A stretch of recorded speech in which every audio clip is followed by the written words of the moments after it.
trabalho com fotografia desde 94 e venho desenvolvendo alguns trabalhos. Eu procurei a fotografia ambiental pelo fato de que eu fui criado, tive uma criação voltada muito para a vida natural. Bom, comecei a usar a fotografia como ferramenta para algumas coisas que eu discordava, né? No tempo que eu trabalhei com pesquisa de mamíferos marinhos, eu pude ver o quanto os jornalistas que vinham cobrir o nosso trabalho de campo falavam caca, né? Que era, nós estávamos lá fazendo descobertas científicas e eles queriam colocar o pescador como um criminoso que estava matando golfinhos ou baleias ou tartarugas no litoral do Rio Grande do Sul. E eu via isso, a gente estava fazendo várias descobertas importantes e eu via cada vez mais nos jornais eles escrevendo, querendo um culpado para vender jornal, né? Isso me agredia muito e eu, no meu trabalho com documentação fotográfica no grupo, comecei a ver que eu podia fazer esse papel. Em 2000, eu tive oportunidade, desde 94 eu venho fazendo trabalho para o Greenpeace. Em 2000 tive a oportunidade de participar de uma campanha na Amazônia, onde eu fiquei embarcado em um navio. Foram 3 meses e meio, em uma tripulação de 30 pessoas dentro do navio, durante 3 meses pela bacia amazônica. E sempre tive vontade de voltar para essa região. Em 2008, eu e minha esposa estávamos em São Paulo, morando em São Paulo. Minha filha começou a sofrer com a poluição, um problema de saúde, e nós resolvemos sair de lá. Uma coisa que me incomodava muito em São Paulo era a relação humana. Para mim, eu não queria minha filha sendo criada em um ambiente em que o ser humano duvida da própria espécie. E eu não queria aquilo para minha filha. Então, nós resolvemos ir para a Amazônia. Lá eu comecei e venho fazendo, né, além do trabalho de documentação para o Greenpeace, venho fazendo o trabalho meu de documentação da biodiversidade e da Amazônia, né? Infelizmente, eu não venho fazendo tanto quanto eu gostaria. E isso vem me proporcionando uma coisa. Eu conheci uma senhora em 98, uma senhora portuguesa que trabalhava em Rio Grande, Judite Cortesão, e ela havia me dito uma coisa e eu nunca esqueci. Ela dizia, baleia, ela dizia, nosso planeta já sofreu 5 extinções em massa e nós estamos caminhando para a 6ª. Estamos sendo responsáveis pela 6ª extinção. E ela dizia, baleia, o planeta precisa de 5% de vida para recuperar tudo, para tudo começar de novo. E ela dizia, pensa numa coisa, o nosso objetivo é com a vida. E isso eu vejo, e eu comecei a ver dentro do Greenpeace e dentro do trabalho como equipe, e depois eu vou falar. Então, eu sempre vi a vida e tento passar para minha filha isso. A gente tem uma coisa em comum com os demais seres vivos, e na verdade nós, como primatas, eu não me vejo como ser humano ou como uma pessoa. Eu, quando olho para o ser humano, eu consigo ver algo que vai além daquela coisa do iPhone ou daquela postura que muitas pessoas se colocam porque a nossa sociedade pede para se colocar. Quando eu vejo um ser humano, eu vejo um primata. Eu vejo um macaco que evoluiu, que cresceu se fundindo com o meio. E isso a gente perdeu. E eu tento passar isso para minha filha. Mais do que eu sempre costumo, acho que o problema, e até vejo isso em próprios ambientalistas falando, eles falam na natureza como terceira pessoa. Desculpa, eu sou a natureza. Eu cresci, evoluí como um macaco, e sou um macaco, e eu sou parte disso. Então eu nunca consegui separar isso, e nunca separei isso. Tipo, nós somos partes desse meio, e o meio precisa estar sustentável para a gente poder sobreviver. Então, algumas outras da Amazônia que eu venho fazendo. E daí a parte de documentação de descrição da floresta. Uma coisa que é muito maluco, e a Ana me chamou, a Ana que me conheceu através das minhas reclamações no Twitter, que eu uso o Twitter para reclamar e muito. E é muito engraçado, porque daí eu vi que tem uma resposta os call centers me ligam sábado de manhã para tentar resolver meu problema e eu digo, me desculpa, é mais divertido ficar reclamando e eu não quero mais resolver meu problema. E fico mais 2 dias enchendo o saco deles. Eu digo, eu me sinto no Amélie Poulain, ela colocando aquela máscara de Zorro, e tu te sente fazendo justiça, e eu faço isso. E eu tenho visto isso muito. Eu tenho visto muita coisa na Amazônia que me incomoda muito, e eu fico reclamando. Infelizmente, eu não posso reclamar tanto quanto eu gostaria, porque lá existe uma realidade bastante diferente da nossa. Se eu for um pouco mais além, minha família vai pagar com a própria vida, e isso é fato. Na cidade de Manaus, isso é fato. Eu posso estar aqui e se eu abrir a boca de determinadas coisas que eu gostaria de reclamar, eu sei que eu chego em casa e não vejo a minha esposa e minha filha. Então, a realidade é bastante diferente, é uma coisa maluca isso. Às vezes eu estou voando, estou vendo a escala da destruição da Amazônia e fico pensando na reciclagem, na questão da sacolinha.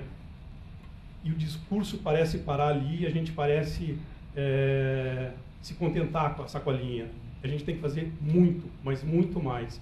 E quando eu vou a 4.000 metros de altura e eu vejo do ponto que eu estou até a linha do horizonte a floresta sendo destruída, e a floresta, toda vez que eu vou, todo ano é a mesma coisa.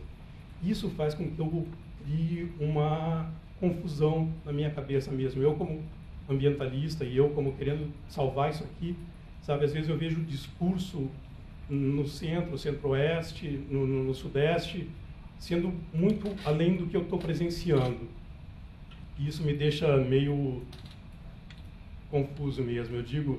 E foi muito bom eu ir para a Amazônia, eu achava que fosse uma coisa de gaúcho, que né, o Brasil não vê o Rio Grande do Sul, o Brasil não sabe o que acontece aqui.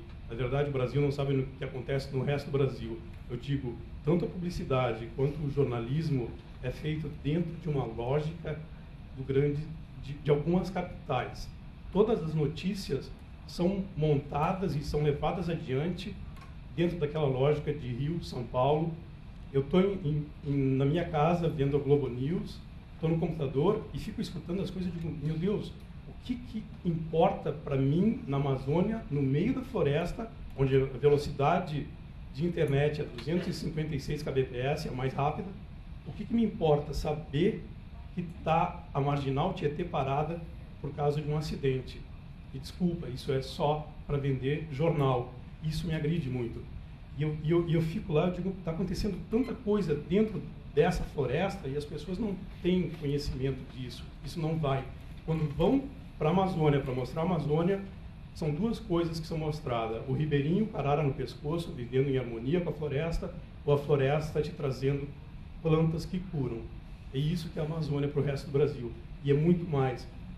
E eu tento no meu dia a dia, eu vejo o quanto é difícil colocar isso na mídia nacional, eu trabalho para algumas agências de notícia, e o que eu vi? Quem dá esse valor e quem fala sobre isso é a mídia internacional. Então, eu comecei a trabalhar com agências de notícias internacionais e mandar minhas fotos para fora. Aqui são carvoarias, né? E aí a escala delas com o resto da floresta que já não existe mais. A floresta começa a existir lá na linha do horizonte, alguma coisa que eu não peguei. Então isso me choca e eu estou dentro do avião sempre olhando para aquilo e pensando justo isso, vendo as cidades como uma coisa muito além do que está acontecendo ali, né? Isso fica me martelando as ideias, como isso. Aqui também desmatamento. Isso foi uma coisa, nós fomos em uma região remover uma tora de madeira de uma castanheira. Eu fui com o Greenpeace, cobri esse trabalho do Greenpeace. Durante essa remoção de uma tora de uma área que tinha sido colocado fogo de forma ilegal, a gente foi descoberto. Isso foi em Castelo dos Sonhos. Durante a operação, a gente foi descoberto, os carros que a gente utiliza na Amazônia são blindados. Isso é uma coisa, né, tipo, uma coisa tu tá numa cidade e ter um carro blindado porque tu pode ser assaltado. Lá, tu usa um carro blindado porque eles querem matar e vão matar qualquer ambientalista que acabe com o desenvolvimento deles, né? e com progresso. Nessa ocasião, nós ficamos cercados por 300 madeireiros e fazendeiros. Dentro de uma base do IBAMA, a gente colocou os carros dentro de uma base do IBAMA. Nessa base havia um quartel que foi montado e 300 madeireiros queriam invadir esse quartel para nos matar. E daí eu acompanhei esse trabalho e lá a gente ficou 2 dias, um dia na verdade, um dia e pouco, a gente virou o dia inteiro, noite, dormindo debaixo dos carros. Chegou uma hora que o exército queria tirar a gente de lá porque a gente representava uma ameaça e eles iam ter que reagir contra os madeireiros e eles não queriam. A gente conseguiu negociar com os madeireiros e saíram fugindo de lá. Aqui, e eu vou entrar já no meu trabalho, e daí no trabalho de equipe, que isso me proporcionou uma coisa muito legal, e é que eu venho vendo e lembro sempre das palavras da Judite, do nosso objetivo em comum com a vida. Aqui a gente passa horas dentro de um avião, dias dentro de um avião, a gente decola às 6 horas da manhã e só vai parar o trabalho às 6 horas da noite, ou quando o sol começa a se pôr, a gente pousa. E daí, nesse período, a gente fica cerca de 7 pessoas dentro de um Cessna Caravan e um avião pequeno. E ali é impressionante, e é isso que eu começo a criar uma relação muito boa e que me atrai muito. A relação de grupo. E o grupo dentro do avião, um cuidando dos outros o tempo todo. A gente checa tudo para ver se está funcionando, tudo tem que ser muito rápido. Nós tivemos já a ocasião, numa decolagem, uma porta se abriu, rápido, tu já grita para o piloto tem que reagir, a porta é uma coisa muito... existe um perigo ali e todo mundo tem que trabalhar muito junto, muito unido para manter a sobrevivência do grupo. Aqui dentro do Greenpeace, eu costumo dizer, aqui já dentro de um navio, o navio é uma torre de Babel, são pessoas de diversas culturas, de diversos países, com diversas crenças, né? Tem tudo para dar errado, mas quando a gente pensa no que vai acontecer no dia de amanhã, a gente vai fazer um protesto, a gente tem um objetivo em comum, a gente vai fazer algo, e ali a gente tem que resolver os nossos problemas para poder desenvolver aquilo bem e direito. E isso eu vejo no ser humano, e quando eu vejo o que acontece, como aconteceu, no Rio de Janeiro, isso é fato, vai acontecer novamente e não adianta colocar a polícia em escola, não adianta colocar câmeras em tudo que é canto, isso vai acontecer, o ser humano está perdendo isso, está perdendo esse objetivo em comum e é o que nos une, é o que faz com que a gente cuide um dos outros, e isso não existe mais. E o Greenpeace me passa uma coisa muito legal, essa coisa, um cuidando dos outros. Aqui são o capitão do barco e o piloto do avião. São pessoas que eu tenho uma segurança neles que eu não tenho em mais ninguém. Eles estão toda hora cuidando de mim da mesma forma que eu cuido deles. O capitão, das vezes que eu estou embarcado, eu sou fotógrafo, mas eu trabalho também, né, tem que manter o navio, estou limpando o navio, o capitão vem e me ajuda. Eu digo, espera só um pouquinho, teu capitão. E ele vem e começa a te ajudar a limpar um banheiro, tu diz, espera aí, sabe? Existe uma relação de ele cuidar de mim e se preocupar comigo, que eu não vejo isso nas nossas vidas, né? E aqui, uma brincadeira, é claro, nós durante o voo, eu tive que fazer uma foto nossa, né? E isso me traz, dentro dessa organização, me traz essa possibilidade, e eu fico lá vendo como que é a vida embarcado, né? E o que acontece. A gente não trabalha a relação humana, né? E lá a gente tem que trabalhar no dia de amanhã, a gente tem que estar bem, a gente tem que resolver os nossos problemas. E eu vejo isso, eu vejo nós se cuidando, quando a gente desce de um carro, é muito fato, eu desço do carro, eu dou uma escaneada em tudo, e cada um está descendo do carro escaneando para ver se existe algum perigo que o grupo vai sofrer. Está todo mundo interessado na proteção do grupo, e a gente se vê como um grupo, não como indivíduo. E nossa vida na sociedade aqui, eu digo, pede para a gente se tornar individualista. Eu estou com meu iPhone e, sabe, é uma coisa que fica muito... que eu digo, o iPhone é o iLac, sabe? É uma coisa assim, eu tenho... Isso me agride, eu digo, cara, só um pouquinho, sabe? Nós somos muito mais que esse iPhone, tem uma espécie que eu admiro, entende? Não é só pela curva em relação cintura-quadril, eu admiro porque tu é um primata maravilhoso, que chegou onde chegou, né? E não é fato. E isso a gente perde, de olhar para o ser humano como um ser humano, como algo que evoluiu, né? E que merece respeito, e não é por causa do iPhone. Me desculpa, eu tive a oportunidade de fazer um trabalho, uma jornalista, que quando ela me mandou um e-mail pedindo para ela, dizendo que ia fazer uma documentação de alguns povos indígenas, e queria que ela tinha visto meu trabalho com povos indígenas. Mas o trabalho era com o povo indígena já completamente destruído, aculturado, e que vive em situações terríveis. E daí eu dei um search nessa jornalista, digo, caramba, eu começo a botar, ver quem é, começa a aparecer umas fotos da rainha na Inglaterra. Digo, caramba, e vai, digo, e uma menina do lado da rainha, menina do lado da rainha. A gente foi fazer uma matéria da revista The Ecologist. Quando eu olho, a guria era uma princesa. E nós ficamos no meio dos índios lá 5 dias. E foi muito engraçado, porque eu olho a menina e eu costumava dizer que eu era a princesa. Eu tenho um costume, eu estou no hotel, eu não sei o dia de amanhã, eu estou lavando minha roupa para amanhã vestir uma roupa, não sei quantos dias eu vou ficar no mato, ou se a gente vai fugir para algum lugar, eu disse, eu quero roupa limpa, minha roupa pode estar rasgada, mas limpa. E ela passou 5 dias com a calça suja, que eu dizia, caramba, né? E ela comeu comida que eu não tive coragem de comer. Eu já comi comida com povos indígenas que era feita de saliva, tá? As mulheres mascavam e eu tomei aquilo, mas só que a comida que ela comeu, eu disse, eu não consigo ir aí. E ela foi. E justo isso. E dali um pouco, quando eu volto para casa, e eu me lembrando dela, que era princesa, que não se fala a situação dela financeira, mas o peso que ela tem nas costas da história da Inglaterra, eu vejo as pessoas dentro do avião justo isso, ligando o telefone, assim, sabe, dizendo, eu tenho. E daí aquelas coisas de Chanel mostrando e criando uma coisa que eu digo, Deus, sabe, o ser humano é mais que isso. Me desculpa, mas tu tá né? Eu me sinto muito agredido por isso e chocado. E daí eu vejo isso. Isso que eu digo, é tu poder olhar com tesão para essa espécie, sabe, e dizer, eu faço parte disso, né? Eu me vejo muito como primata mesmo, e eles me ensinam muita coisa. E aqui eu vejo uma coisa muito interessante. Aqui foi parte de um ritual, esse povo, eu levei 300 rolos de filme. Eles não queriam que eu fizesse foto. Dos 300 rolos de filme, eu fiz apenas 5 rolos de filme, respeitando a história deles. E aqui uma coisa maravilhosa que eu digo e que a gente perdeu.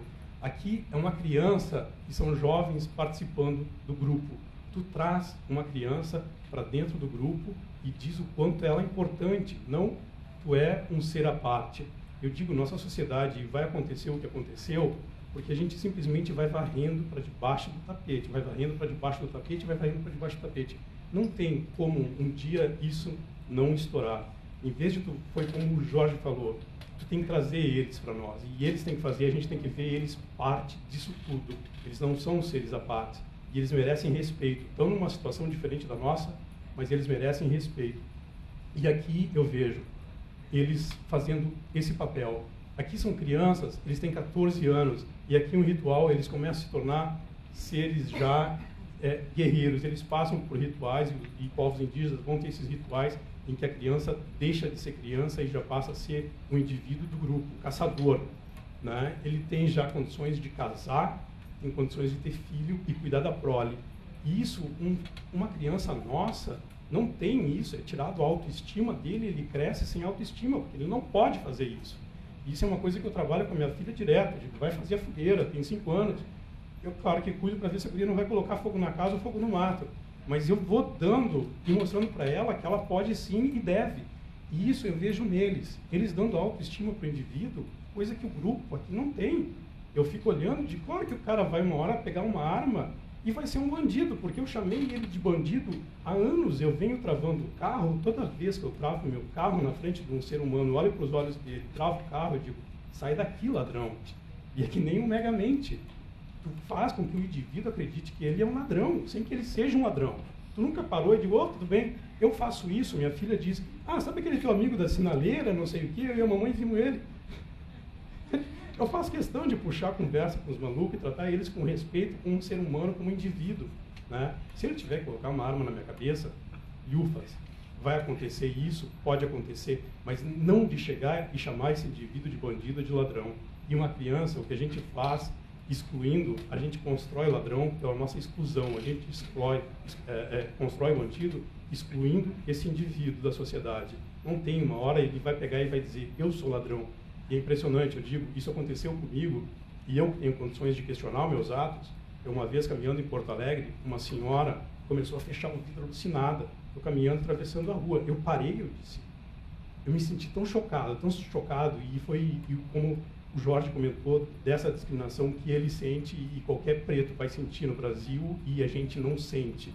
A gente nunca vive isso. E quando eu vi aquilo, aquela pessoa me chamando de ladrão, a primeira coisa que eu falei, eu digo, escuta aqui, a senhora acha que eu tratei a senhora, que eu vou roubar uma porcaria de um carro desses?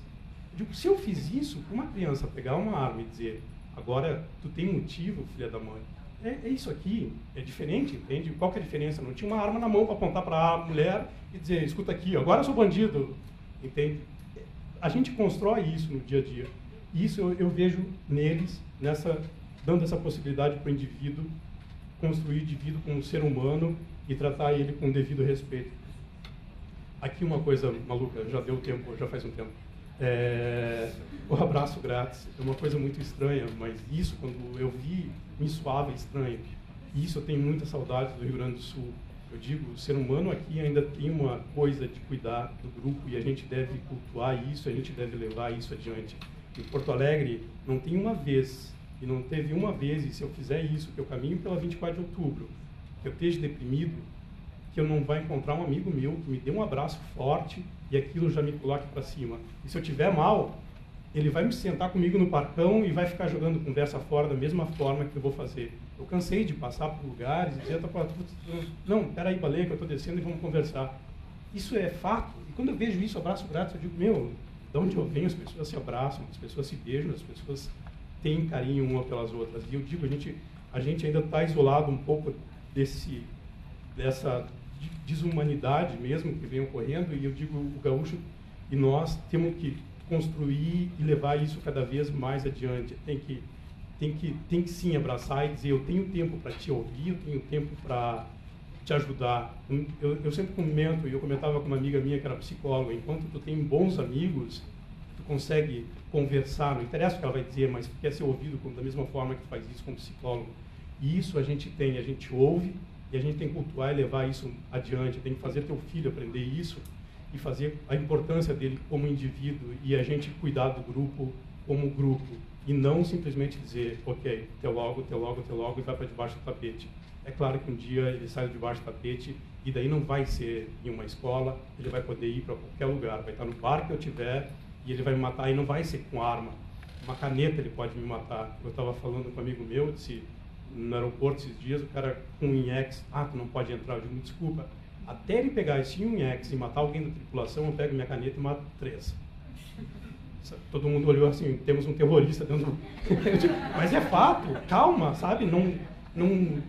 Se alguém quer fazer uma maldade, vai fazer uma maldade. O que a gente tem que parar é pensar e acabar com essa maldade pela raiz. Eu acho que essa maldade acaba pela raiz quando a gente constrói uma relação humana. E é isso.